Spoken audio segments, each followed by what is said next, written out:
people keep trickling in, but I think I'll just start things off here. So welcome everyone to the final PaLÄ session of the 2022-23 academic year. I'm very excited about this topic that Andre Mattman will be presenting, and I think he's had some collaborators in this area. And he's going to be really focusing on lab medicine and its impact on climate change, and trying to look at basically the scope of the problem, and then hopefully have some discussion about things we might want to consider doing differently in the future. So I won't take up any more time, and there'll be plenty of time, I think, for discussion, and feel free to use the chat function as well if things come up. Welcome, and sorry, for those of you that don't know Andre Mattman, he's a medical biochemist at St. Paul's Hospital. He also sees patients with metabolic diseases as well clinically, and he has been the past chair for the chemistry group at the Provincial Lab Medical Services for the past, I would say, close to 10 years now, maybe, Andre. Yeah. As well as numerous other roles. So welcome, Andre. All right, thanks very much, Tyler, and thanks for inviting me to participate here as part of PaLS. I guess this idea to present on this came when I was communicating with the Department of Pathology as a follow-up to the 5-year plan for UBC pathology, and I noticed that there hadn't been a mention about climate sustainability or the ongoing Code Red status for humanity in their 5-year plan. And I thought that we should talk about that because it's the issue of our century, and from a health perspective. I know we had a talk from PALS in November, Larry Barzilai from Canadian Association for Physicians and the Environment, who when it reviewed the gravity of the situation as we go forward, and the impetus to act now on an individual level and on a societal level. And what I'd like to talk today is just what our role is as pathologists. What can we do to contribute to this common concern? So I've prepared a lot of information, and I will go through it as fast as merits. Depends on questions, and I'm happy to stop the presentation and it's more to start the discussion about what we should be doing in pathology. And I've been having discussions with other people, including my Macedonian colleague, Dr. Clement Stefanovski, who works in the lab at St. Paul's and VGH, Dr. Chadai, and Dr. Stowe and Dr. Quartermarsh, and others from Doctors for Planetary Health, including some people here who are members, I think, and Dr. Leong, who's leading things at Providence for climate sustainability, and Dr. Bruce Lamphere, who's a epidemiologist, toxicologist, who many of their ideas are going to be captured here, and I want to recognize that. So without further ado, I'll get going. So there are many problems in the world. It doesn't take much to drop your spirits if you look at the news every day. There's EDI is one that's importantly being addressed belatedly. There's also issue with world leadership, some quite disastrous people in charge in some places. There's obviously homelessness, which we see evident everywhere around us at St. Paul's. Economic failure, inflation, and these are serious, but they're human-made problems problems we can and will solve, I hope. But climate change and biodiversity loss are human-made problems that will not pass so easily, or they won't pass at all, really, after we get through tipping points. What we value about our current world, from nature, from freedom, from the relative abundance that we have, we will lose that. So I think it's important that we pay attention and figure out what we should be doing as pathologists. So it's time to act, whatever our role is in society. And this is being increasingly recognized, which I'm glad to see. So the Association of Faculties of Medicine of Canada has come out with a declaration about including climate sustainability and planetary health into teaching in medical schools. And I've highlighted a few of the points that they highlight in their statement that relate to what I'm going to talk about today.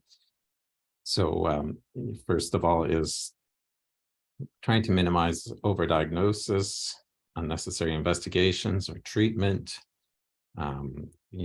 looking at research policy oriented towards planetary health research. We have to reduce emissions in our travel. Going to conferences is going to be one of our main contributors to greenhouse gas emissions. And so we have to think of, about whether that's a worthwhile thing to be doing at this stage for Code Red. The Royal College itself is also including planetary health into its CanMeds competencies, and I'm part of a working group that is just going to finish up in June. What we're doing is looking at how to put planetary health teaching into residency programs, and we're going to hope to incorporate it as a theme for the existing CanMeds competencies. And just awareness of what we're doing, our impact on the climate, our relationship with patients. It's an interesting area because a lot of, our patients are going to be equally expert to us in terms of climate sustainability issues. We have to work with them, I think, collaboratively in choosing how we proceed with their management. Be aware of what their views are of climate change and their goals and how to proceed taking that into account, for example. So medical schools, the Royal College, research, there's Cascades, which is a group organized jointly by UBC and Dalhousie and Ontario, the University of Toronto. And this group is looking to do research on how to make our health institutions, in line with the current crises and to share best practice and knowledge. And I went to attended a presentation on Zoom yesterday from Cascades.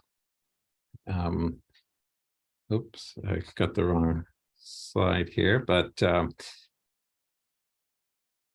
basically, Laval has done a lot of work with looking at reducing carbon emissions and doing a thorough analysis of where they're coming from. And apologize, I got the wrong slide on here, but yeah. So another place we're acting, these are all Canadian groups. And one international started in the US 27 years ago. Healthcare Without Harm has been going on and is still active with their efforts to reduce the climate and environmental impact of our healthcare. So it is time to act, and action is happening in radiology as well. We have this recent publication in radiology from Dr. Maura Brown, who's also for Doctors for Planetary Health in Vancouver. And, for radiology in this paper, they're talking about things that need to be done in our daily lives to help the situation in our relationships with industry, and then what they should be doing as radiologists. And, reducing low value imaging is an important thing. So it's the same idea for pathology. We have things that we should be doing in our daily lives as we work with vendors who have their own responsibilities. But what should we do as pathologists? So when we talk about what acting, I think we should act with the wisdom of the Wendat. And this is a Indigenous group from the area of Eastern Canada. In 1703, they came into contact with the French, And this is a book by David Graeber and Wengrow, who the book's The Dawn of Everything. It's an interesting book. Looking at this interaction is one, it takes up one chapter, and this is one quote that from a Wendat leader, Candy Aronk, who said, "For my own part, I find it hard to see how you could be much more miserable than you already are. What kind of human, what kind of species of creature must Europeans be that they have to be forced to do good and only refrain from evil because of fear of punishment? You have observed that we lack judges. What is the reason for that? Well, we never bring lawsuits against one another. And why do we never bring lawsuits? Well, because we have made a decision neither to accept or to make use of money. And why do we refuse to allow money into our communities? The reason is this: we are determined not to have laws because, since the world was a world, our ancestors have been able to live contentedly without them." So I want to acknowledge that there's historical wisdom that we can use as we move forward. I don't think we'll solve the climate issues globally if we rely on laws, if we rely on punitive measures to do the right thing. I think our only option as a species for a good outcome for the majority of us is to do what's necessary because it's the right thing to do. And it will be too slow to try and compel everyone to do what's necessary. So the objectives for today's talk then are to appreciate one's responsibility to practice pathology in a manner congruent with the Code Red status for humanity that's been issued by the UN and IPCC, and to imagine a pathology practice that is congruent with the Code Red status. And just in case we don't get through all the slides, the take-home message about a practice that is congruent with the Code Red, I think the features of that practice are that we recognize our important role as pathologists to have a seat at the table often when decisions are made about healthcare programs and planning. A lot of programs in medicine are dependent on pathology tests. So we're going to be there to give our opinion. And when we give our opinion, it should reflect not only the patient care in the short term, not only where the money is coming from, not only where the medical legal responsibility lies, but equally important to those other things is what is the climate impact of what we're proposing, and can we do it?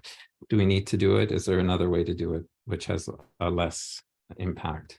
So that's, and what is the climate impact of what we do as pathologists? This is difficult, but I'll show you some tools to help us to recognize our impact. And then finally, the third message is that, well, while we are important in the medical process, I think that with increasing epidemics of obesity, diabetes, cancer, dementia that are coming, that preventative medicine is what we need in abundance to deal with this in a minimally damaging way to our efforts to address the Code Red status. For these epidemics, doing more and more pathology is probably not going to be the answer. Okay, so as I was looking up something, I came across some articles in UpToDate which talk about resource limited settings and resource abundant settings, and whether or not you're going to get certain drugs and treatments if you're in a resource abundant setting, for example. And it struck me as thinking that we should change in medicine because there are no resource abundant settings. Earth is one place, and we are exceeding its resources by several times. If we look at this country overshoot days for 2023, if people acted like Canadians did on a global basis, then we would exhaust the Earth's resources, or what it can sustainably yield by early March. And that's true for a number of other countries as well. So there really aren't resource abundant settings in the world. Rather, we need to transition to a world that is resistant to the ongoing progressing climate change, and we need to ease the rate of that climate change. And I think we have a parochial, mindset in many cases in Canada that we're responsible for patients only in our, immediate vicinity or in our country, but I don't think that's going to help us with the climate sustainability question, which is going to affect our health eventually. And I think we should take on a global approach, and that will help us to address climate sustainability. So UBC pathology is what we're called, but I would say we should be global pathology, and we happen to be at a UBC site. We have, a common objective here to address climate change. And this also puzzles me: Canadian guidelines, American guidelines, European guidelines. At this time, I think we need to have international guidelines about what's the appropriate level of care and investigation for a given condition. World Health Organization guidelines. As I say, there are no resource abundant places. So I think we have to be globally minded physicians in order to address climate sustainability, and that we have to take that on as our job. It's not something we can outsource to a politician or that we voted for or something. We have to do what we can, particularly in our sphere. So the radiologists have to manage when they're doing MRIs and how to manage that. And we have to manage when we're doing biopsies and blood tests and make sure we're doing that in the best way possible. So a lot of thinking has to change. Quality. This is the standard of something as measured against other things of a similar kind. Degree of excellence of something. So in medicine, we want to provide quality of care. And the old standard was, what are we doing? And care for the patient in the here and now. And I argue we have to have quality medicine and define now as what we're doing and how we are doing it. And care in the here and now while enabling care into the future. Some other thinking that needs to change besides quality: we need to have excellence in medicine. We always want excellence in medicine, but now that means optimizing patient health while not damaging their environment excessively. Ethics have to change. We want to do no harm to the patient, and we don't want to harm their environment. The CanMed's competencies, they ask us to be leaders and advocates in society. That's what they the Royal College asks the public, and this is what the public said: we should be leaders and advocates. So we should lead for societal change to a model that is congruent with long-term healthcare for all. And we should advocate for the patient and for the next generations, just as others, have given a lot for us to have the lives that we've had. I do think about a lot of the people who influenced me from a younger age, and a tremendous number of people, from teachers to coaches to, neighbors and all sorts of people. And so people have given up a lot for us, and we, many of us have had a good life to now, and we want to make sure that's possible for other generations. So we're advocates not only for patients, but for the next generations. And I remember, one of my surgical preceptors in medical school quite going on about, you're an advocate for the individual. You don't have any obligation to society.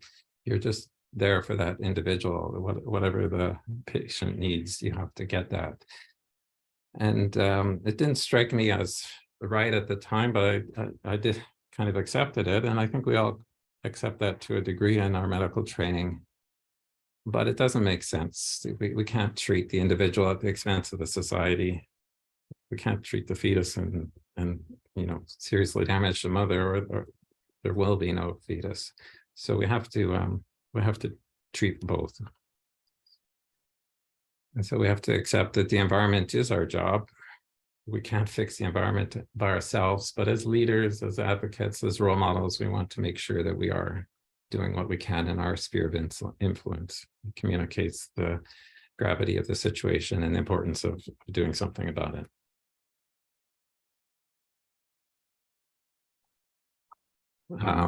So this idea of law of diminishing returns, I think, is important to bring up in this context. So on the y-axis, we have life expectancy. On the x-axis, we have healthcare expenditures and healthcare pollution, which go up the more we invest in our healthcare system. And there's a correlation, but it doesn't go on forever. The more money we put in, we don't necessarily get more back. There is a law of diminishing returns, which happens.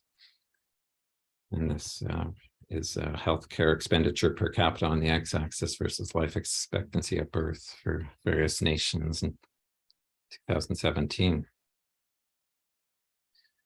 So if we take this law of diminishing returns and break it into zones, I would argue that we, as healthcare, we have to take care of the green and yellow zones, and then we have to think very carefully about what we're doing over here, because we're putting a lot of a limited budget. Carbon emissions. There's only so many we can put into the atmosphere before we hit tipping points. So there's a budget for finance and a budget for pollution. If we're not getting much return on that, then we have to think about whether we could get that equivalent return in other ways, which are not going to exacerbate the code red crisis. And so what has been the major force behind our increased longevity over the last while has been public health programs, and we obviously should continue with those. Personal medicine, treating the acute gallbladder injury, and doing what we need to do to take care of people. Precision medicine is one where I think I don't really practice precision medicine, but I would think that we're getting into this to the law of the lower return on investment when we're treating people one by one. I think that's going to be naturally the case. And so we have to think about that. And this idea of doing less healthcare to improve health, I think we have to redirect from doing things in a labor, expensive way, and try to make sure we have hospitals and emergencies open and the personnel available to treat people who are needing our care. I think we should redirect funds towards multimorbidity. And that's because we have these growing crises of obesity and fatty liver disease and these different types of problems which are coming. And it's expensive if we treat it the way we're approaching it now. This is a nice paper from 2020 in Denmark, looking at healthcare spending in the last 5 years of life. They were able to break down a large cohort into 4 different groups. And this one, if you look at the area under the curve in terms of hospital and home care and drugs and all the different expenses, this is the most expensive group of patients. And age wasn't the predictor of who was most expensive. It was multimorbidities, so having liver and kidney and heart and brain, mental health. Those are leading to very high care needs. So we should try to prevent the multimorbidity from happening. And I think that is preventable. So global life expectancy on the y-axis, years post-2023 on the x-axis.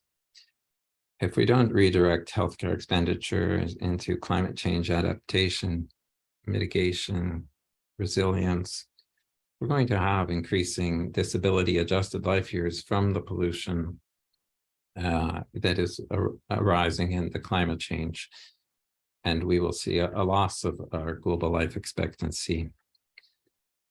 On the other hand, if we redirect some of our health expenditure to prevention of multimorbidity, smoking cessation, getting people more active in their environment on a daily basis, getting a more socially united communities, making sure that despite challenges in providing low-cost food, we can get adequate nutrition to everybody, minimizing stress in the homes, so that adverse childhood events, all of these factors that are going to lead to multimorbidity.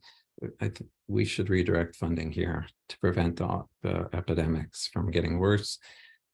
We should look at climate change resilience. I just attended a presentation on the new St. Paul's yesterday, where I heard about all the effort that's gone into making that a resilient institution and resilient in terms of the expected stresses of progressing climate change, so that there is ability to look after our patients.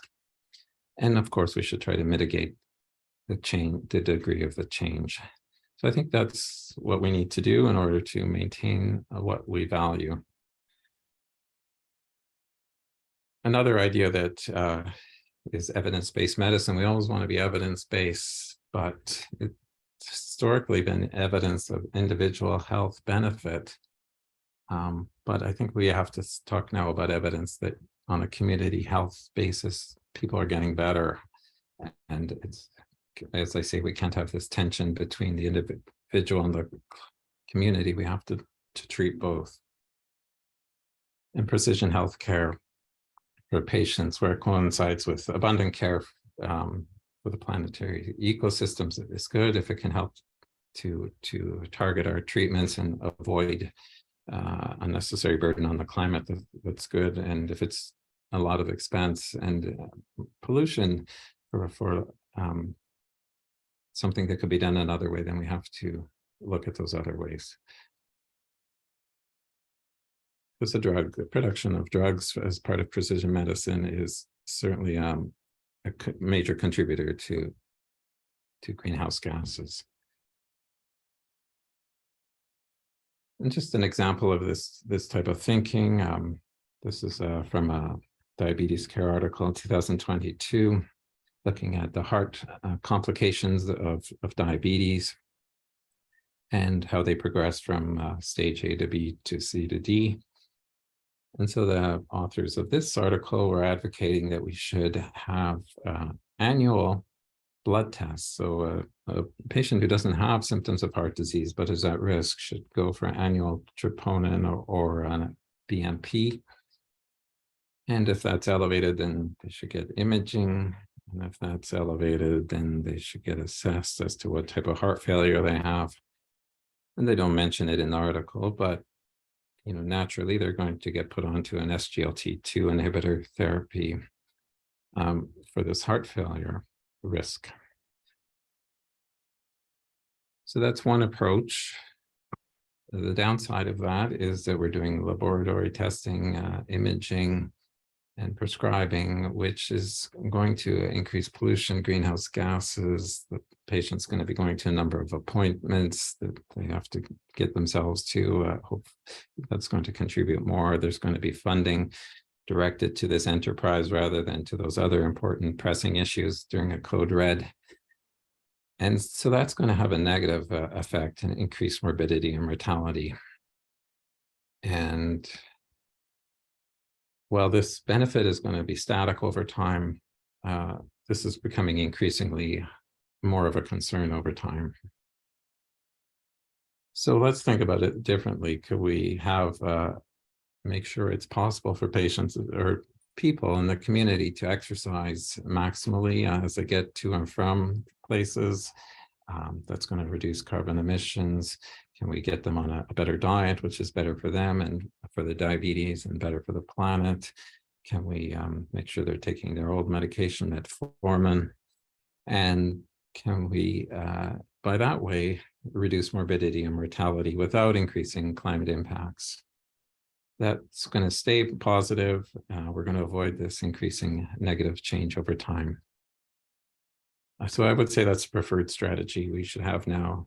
This might be an additional strategy, but maybe it's more harm than benefit. And if we want to do evidence-based medicine, we should really take communities and give them this approach and as compared to this approach and see whether we get the same benefit or not. So a lot of the things I'm talking about today, I came to by talking to others and thinking about this, and I see they're nicely summarized in this paper from the Lancet Planetary Health Journal. And so I'll just read them out, some of them out. So one of the things that clinical guidelines should now for healthcare, they should focus on prevention and co-benefits. So that's going to lower the demand for healthcare services. And then if we get them being more active, we're going to address the climate change in that manner as well. So that makes sense. Number 4 talks about monitoring the impact of what we are doing and diagnostics, and if we could do things differently, we have to jump on that. And then looking at low impact interventions, like I was mentioning in the discussion of preventing multimorbidity, we want to make sure we're maximally treating people with things that actually have a benefit to the society and the environment.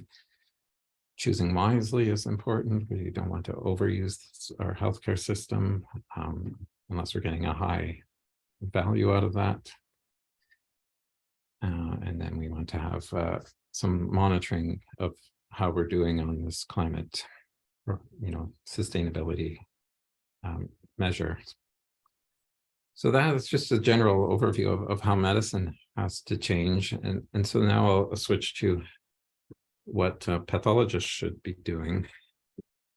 And pathologists, like everyone else, should be doing their own part in their own personal life. But as pathologists, let's be more than practical. So practical decisions for today. We can think about, commercializing pathology, get funds to support diagnostic and clinical pathology. This is exciting. Patients like to get publications, and advocacy groups are for it. If it brings in money, administrators might be on board. But who's thinking about climate change when we're doing this?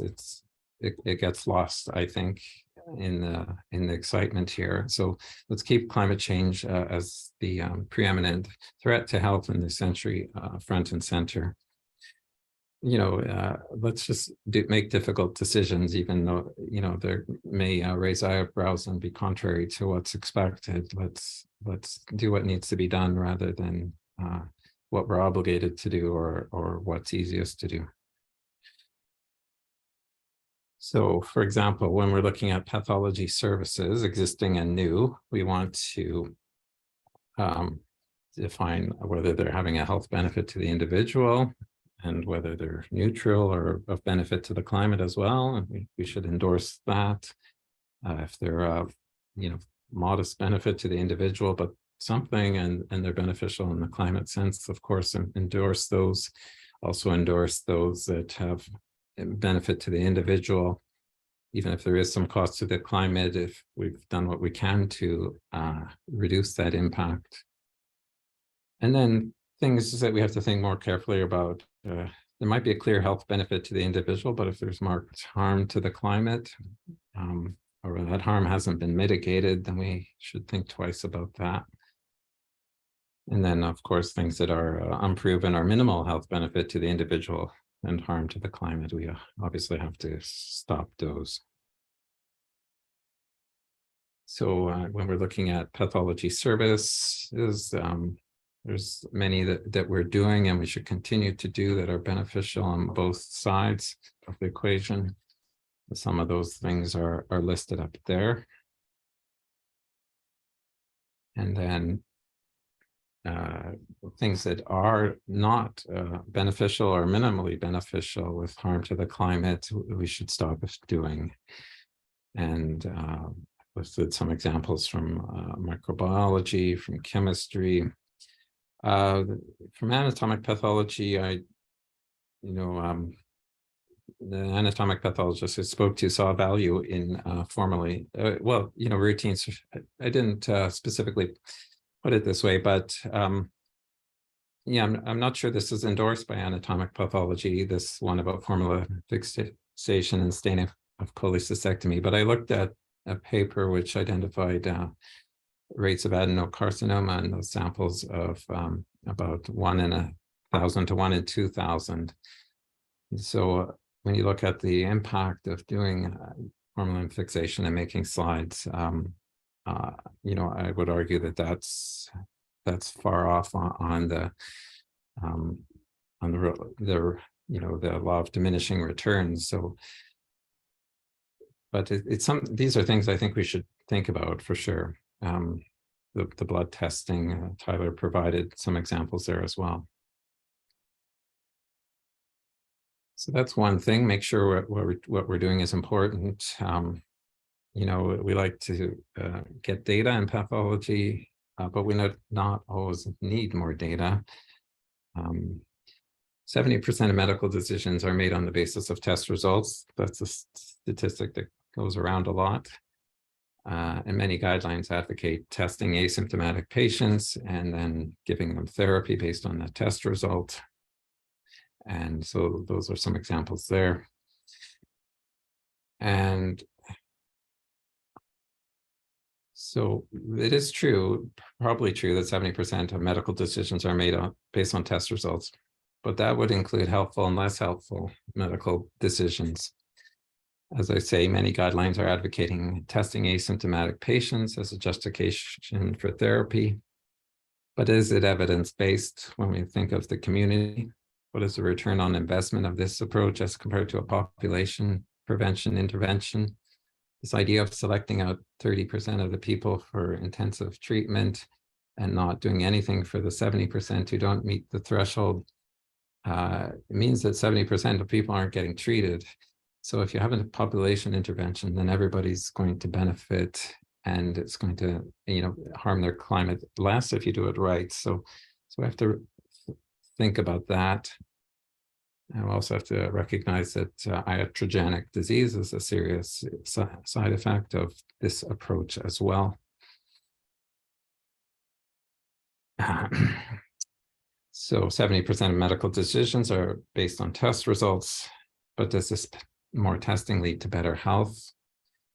If we live in a world with limited resources, which I would argue we do, then the quality adjusted life year from the intervention has to be compared to the quality adjusted life year that you could get by investing in climate mitigation, adaptation, resilience, preventing these multimorbidity problems.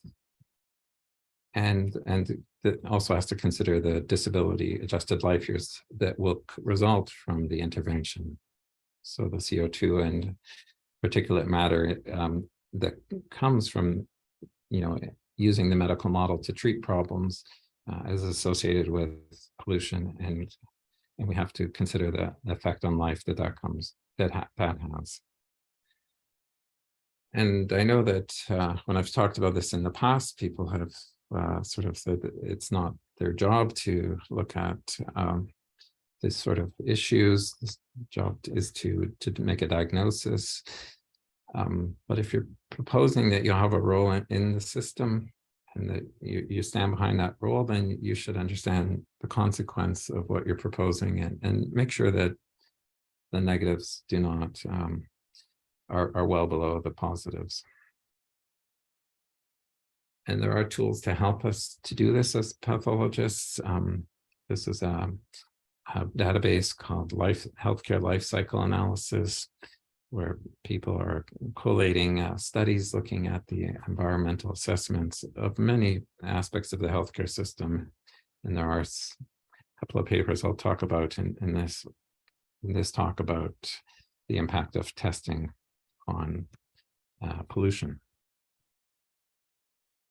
So this paper from 2021 looked at testing in two Australian hospitals, in Melbourne, and did this life cycle analysis where you look at everything from the production of the tourniquet, the rubber tourniquet, to get the blood sample, to the mining that goes into getting the needle to draw the blood, and the oil which goes into the tube holder, and the container, and then the reagents, and they documented everything as best they could. Some stuff is proprietary, so you have to use estimates, of course, and then they break down what happens when you do an ABG or a C-reactive protein, or a coagulation test, or full blood exam, CBC, or urea and electrolytes, as they call it there, urinalysis. So we can see what the impacts are on a unit basis based on their estimate. So it's not very much, 74 grams of CO2 for an ABG, and maybe up to 538 for a urinalysis. This is coming from the container that the urinalysis has. And in the chemistry test, a lot of it is electricity associated with running the test rather than the reagent used per se. And the way they calculated these was based on attributional impact. So they assumed that you already had a hospital and a lab, and you were using electricity and keeping the room warm and all those other things. And for many of the tests, they assumed that you were going to order other tests. And so this is just an add-on to previously to a sample that would have been collected anyways. So they put a lot of thought into it, and came up with this analysis. So, and there is a way to take these emissions and then see what impact they would have on the climate models that have been made by the IPCC. How much CO2 contributes to warming of the earth, and how much that's going to affect the ability to produce food and whatnot. And so you end up with starvation and nutritional depletion coming from these emissions. And so that's where this disability life years is coming from, and it's micro disability adjusted life years per test. Obviously taking a whole lot of assumptions in coming up with that figure, but something to make it a little more real. So what does this mean? So I looked at this one paper from Calgary where they did 50 million tests annually in Calgary. If we take about 0.2 per test times 8 billion people globally, that would be about 15,000 disability adjusted life years annually if the world was acting in a similar manner to the testing done in Calgary. So again, it's 15,000 compared to 9 or 8 billion people. It's not overwhelming, and it's something, testing is still valuable to be doing to help care for our patients, but it's something that we shouldn't do excessively because it does contribute.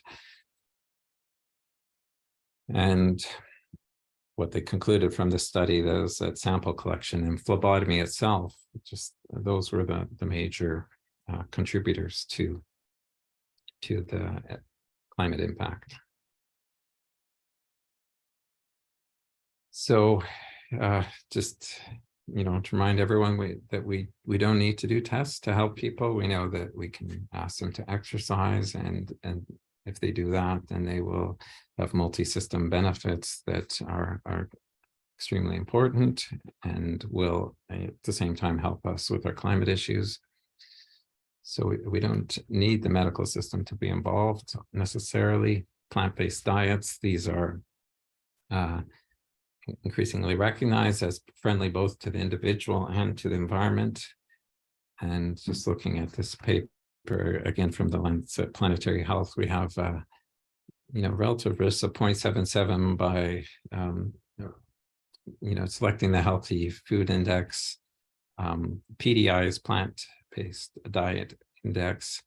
Again, we're getting significant benefit when we look at the highest versus lowest quintile. This is a nurses study going back 20 years, looking at the food frequency questionnaires and categorizing them according to these plant-based diet index. And so yeah, a healthy plant-based diet index has a significant impact on health, and this is, along with exercise, are going to be important in optimizing health and help us to improve patient health without medical testing. And more testing doesn't always get us, farther ahead. So stricter criteria for diagnosis and treatment of gestational diabetes. I'll talk about it a little more in a second as well, but basically, by altering how we do the testing and including more patients into positive, we end up with more diagnoses, but no observable benefit to the patient. So making more diagnoses doesn't translate necessarily into better health. And besides these previous considerations, we have to recognize that many tests are redundant. And this is looking at order entry, pre and post Cerner in the Vancouver region. And we have a number of tests that could or could not be included on a liver panel. And so, from our side, Dan Holmes and Janet Simons worked hard to negotiate with the clinicians about what needed to be there. And for expediency purposes, having more data is generally the default preference of the clinician.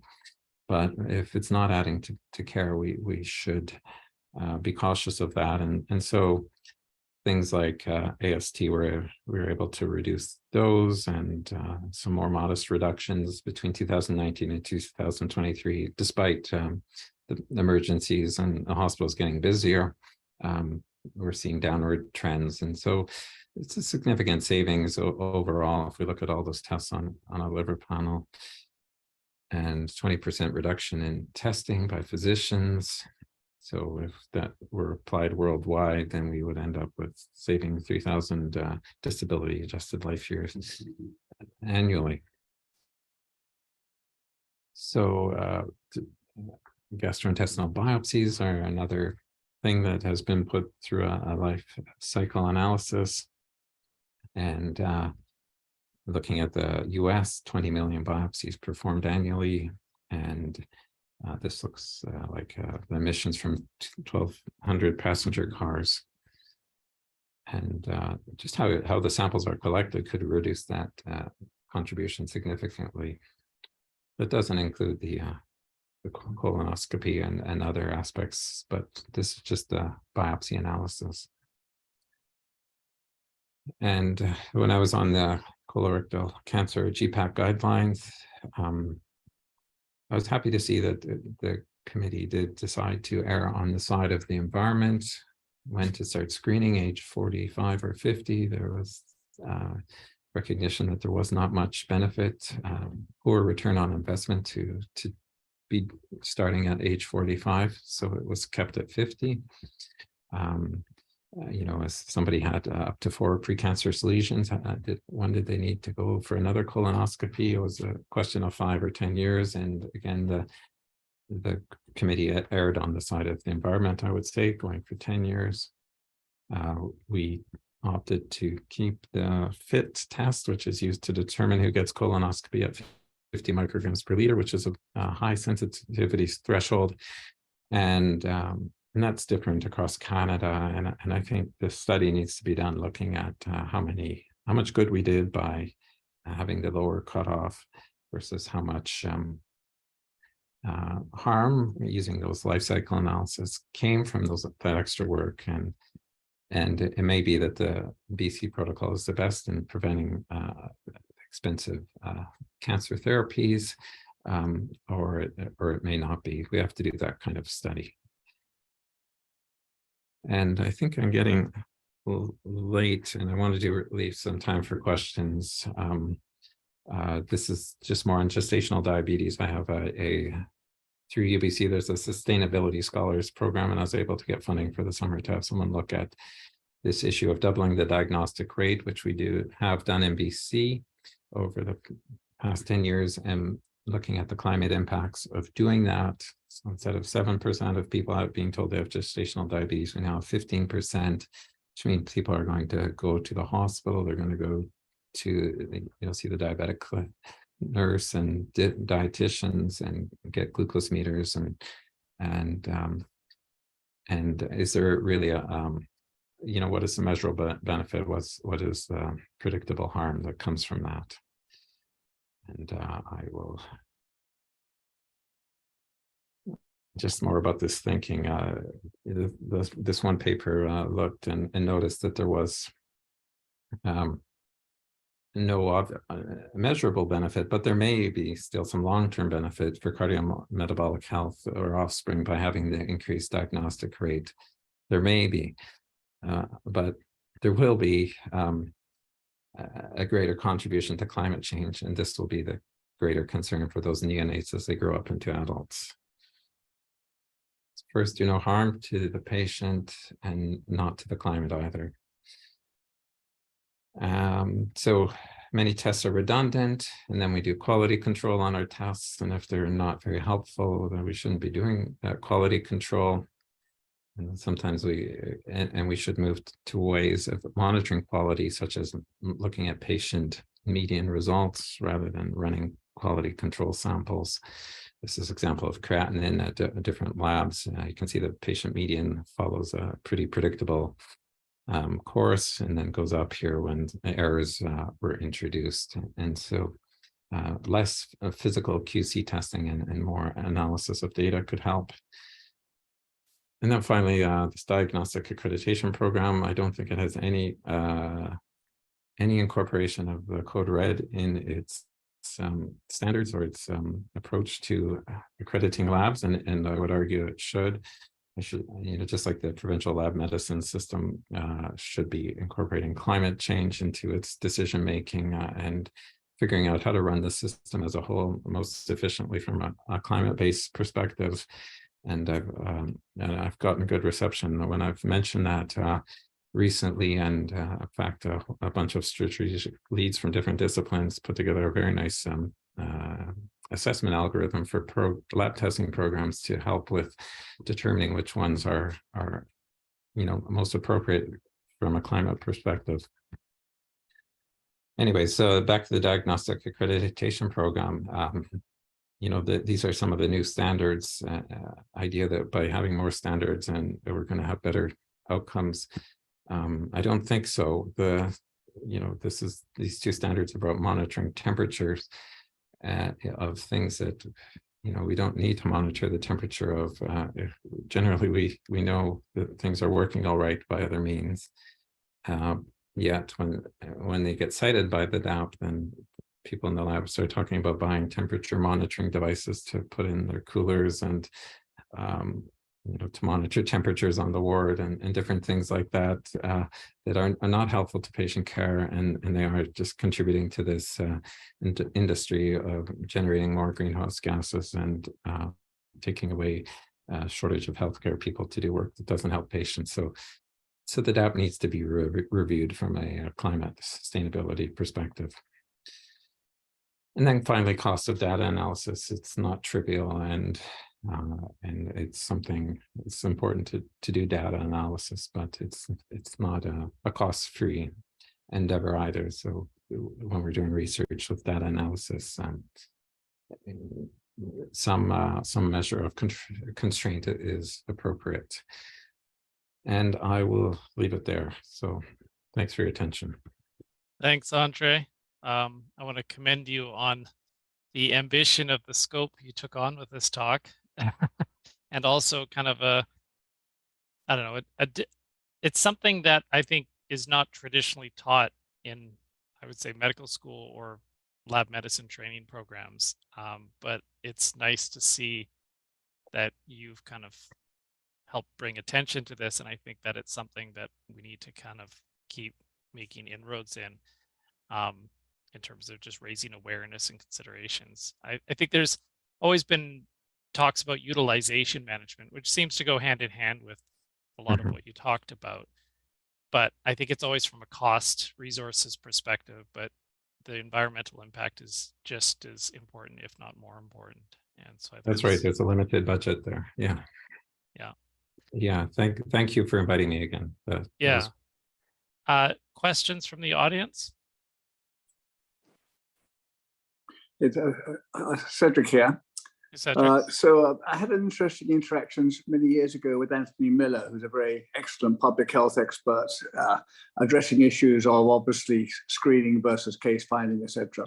One of the issues was actually mammography. He did some very good research showing that it's only really cost effective, apropos Andre's presentation, in terms at certain ages. There's a tremendous kickback from the private radiology community because it was a tremendous source of income for them. Now, in the lab, we have something not dissimilar. I know we try and police it internally, but I think this should be one of our priorities to avoid financial incentives causing unnecessary testing. Yes. Yeah, that's right. I had that one slide on commercialization like that, but that whole idea of profit, we have to try and make sure that we're making, climate friendly decisions and as a first priority. Andre, are you aware of any places that have kind of set up utilization / climate committees to look at the hospital as a whole? I'm not too familiar with that. I know that that's a goal. Choosing Wisely Canada is emphasizing that, and that there are sites like Laval that I was trying to demonstrate where they've looked at the whole impact of their healthcare institution.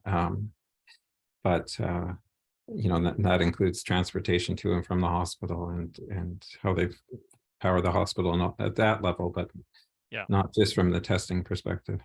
Yeah, because I think, it's rather than kind of picking small battles over like an individual clinician, do they really need this individual test? I think broader policy-wide decisions are going to have a lot more impact in terms of trying to curb our impact.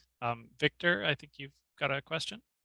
Yeah, just to address your question, Tyler, there are various hospital-based committees that are set up through the Coalition for Green Healthcare. So, for example, at Providence, we have our environmental sustainability team. There are physicians on multiple disciplines on it. It is still early in its days, and its focus is around similar to the American approach, looking at the various pillars of greenhouse gas emissions. And specifically for the lab, it would fall under the supply chain procurement and that aspect of where our biggest impact would be in reducing inappropriate testing, or as we think about diagnostic programs, how we can have a larger voice in getting support from the rest of the hospital community in other disciplines, because there are members from all across the hospital on those committees. So encourage you to look at your hospital and find out what that team is called at your place, and maybe sit in on some of those meetings to get a sense of where well, and I can think contribute. Thanks, Victor. And like, I think pathologists have traditionally been pretty good advocates for utilization management.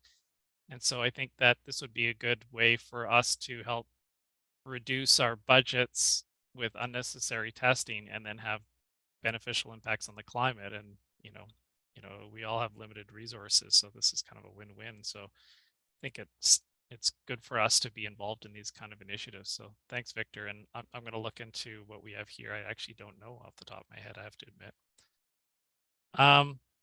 One thing that I also wanted to ask quickly about, maybe to Andre or even the group, is disposal of hospital waste.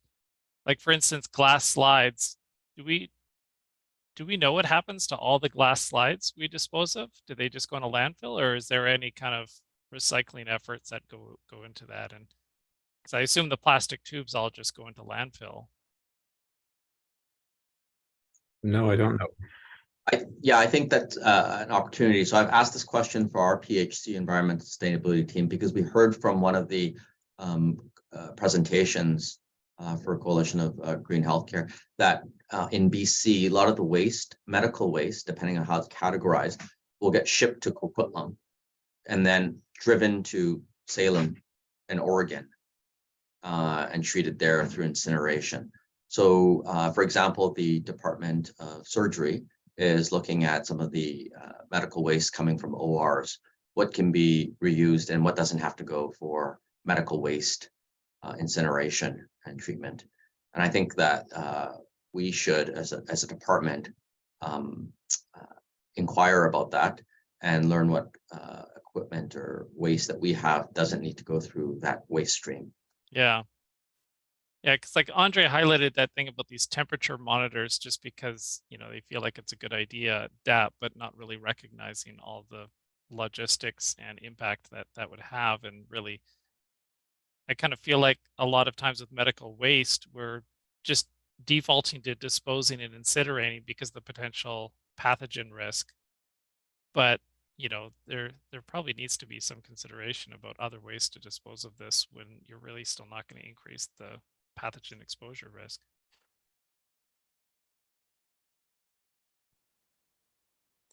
Oh, Andre, yeah, there we go. Yeah. Great presentation. I learned from our lab manager, Nadia Gale. She took a Green Leaders program that was offered through PHSA, and I understand that there is that they offer courses regularly or workshops, and so I wonder whether that we should really sort of embrace this sort of dyad model with operations. Nadia and I thought that we would approach the PHSA Green folks to talk to them about the way that we dispose of plastics. It hasn't been revisited for about 15 years. And it could be that we could be disposing of like pipette tips and things like that in a more sustainable way. Apparently Life Labs has been doing some work on this. Life Labs has joined an international green lab kind of, I'm sorry, I don't know the name of it, but I think they're accredited actually for their for environmental sustainability. They've done all kinds of they do all kinds of auditing and collect a lot of data on the amount of recycling that how much is recycled, how much goes to the landfill, and then they're working towards improving that. So, you know, it seems that there are other labs that are kind of ahead of us in terms of sustainability. Maybe we can learn from them. Yeah, so I just wondered if you've had any connections with Life Labs, or you're nodding, so I have a feeling you're well aware. No, actually, that's new to me. I'm on the provincial chemistry lab discipline group where Life Labs representatives are at, and I've brought this climate issue up there.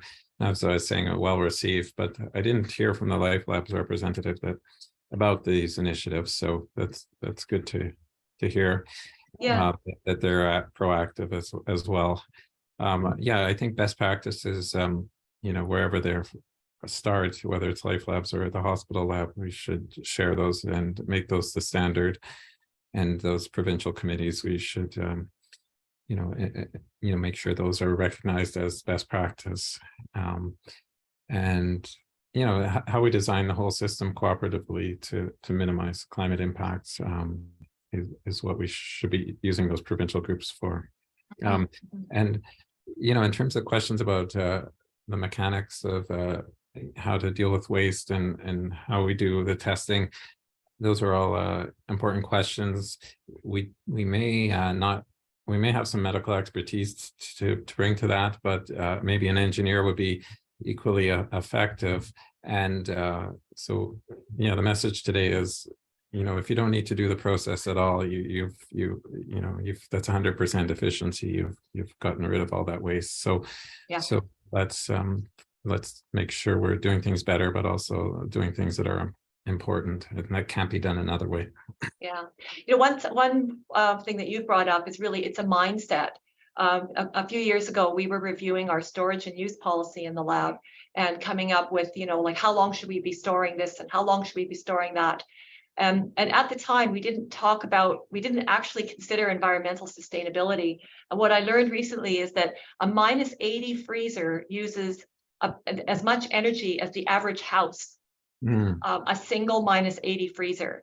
And like, that was shocking to me. I had no idea that it's that much energy, but maybe I should have thought of it, because when you walk by a room full of -80 freezers, they throw off a lot of heat. But you know, so it's that kind of thinking. Or even just reviewing storage of things that we store at -80. Are we storing things for the right duration? Maybe, you know, when was the last time we cleaned out our -80 freezers? Yeah. So I think there's probably lots we can do. That it's part of it is, as you pointed out, is a mindset. Thanks, Hilary. All right. Thank you very much. Yeah, so I guess we're at 1:06, so we should probably wrap things up. But on behalf of everyone, thank you, Andre, for, I think, a very enlightening topic. And I think we should come back to this in the next year, because I think there's a lot that, even just from the discussion and the questions in the chat, there's a lot of things that could be shared and discussed in the future.